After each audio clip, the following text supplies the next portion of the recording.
இந்த பெண்ணுடைய செயினை பின்னாடி நிக்கிற நபர் கத்தரிக்கோல் வச்சு கட் பண்றான். அவளும் அந்த செயினை வெளியே எடுத்து யாரும் பாக்குறதுக்குள்ள அந்த பக்கத்து சீட்ல உட்காந்துருந்த நபர் பாக்கெட்ல அந்த செயினை போடுறா. அப்புறம் அவ கழுத்துல கையை வச்சுட்டு என்னோட செயினை காணவில்லை காணவில்லை அப்படின்னு சொல்லி 2-3 தடவை சவுண்ட் போட்டு சொல்றா. பின்னாடி நிக்கிற நபர், மேடம் உங்களோட செயினை இந்த நபர் தான் மேடம் எடுத்தா, அவனை செக் பண்ணுங்க அப்படின்னு சொல்றான். இவளு நீ எந்திரி அப்படின்னு சொல்ல, இவனை எந்திரிச்சிட்டு மேடம் நீங்க யார்கிட்ட கேக்குறீங்க, உங்களோட நகை நான் எதுக்கு எடுக்க போறேன் அப்படின்னு சொல்ல, உன்னோட மூஞ்சி சரியில்லை, நீ தான் எடுத்திருப்ப எனக்கு தெரியும் அப்படின்னு சொல்லி இந்த பெண் சொல்றான். பின்னாடி நிக்கிற நபர் சொல்றான், நீ தான் எடுத்த, 2 கண்ணால பார்த்த அப்படின்னு சொல்லி அவனோட பாக்கெட்டை செக் பண்ணுங்க அப்படின்னு சொல்ல, இவனும் உன்னோட பாக்கெட்டை காட்டு நான் பாக்குறேன் அப்படின்னு சொல்றா. இவனும் அவனுடைய பாக்கெட்டை கை ஓட்டி பாக்குறான், அந்த செயின் இருக்கு. இவனுக்கு அதிர்ச்சி ஆகுது. அந்த நகையை அவன் கையில கொடுக்குறான். இவன் கண்டபடி திட்டுறா, இதுக்கு தான் நீ பஸ்ல பயணம் சரியா அப்படின்னு சொல்லி அசிங்கமா கண்டபடி திட்டுறா.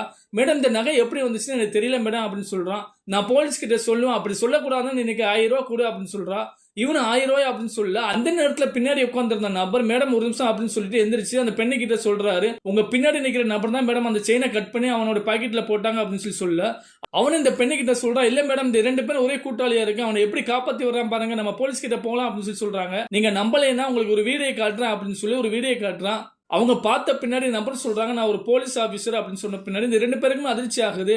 நீங்க இப்படிதான் எல்லாத்தையும் ஏமாத்துறீங்களா, பணம் சம்பாதிக்கிறதுக்கு இது ஒரு பொழப்பா, டிரைவர் வண்டியை நிப்பாட்ட அப்படின்னு சொல்லி அந்த டிரைவர் வண்டி நிப்பாட்டிட்டாரு. அதுக்கு பின்னாடி அந்த ஸ்டேஷன்ல உள்ள அதிகாரிக்கு போன் பண்ணி வர சொல்லி அழைச்சிட்டு போறாங்க.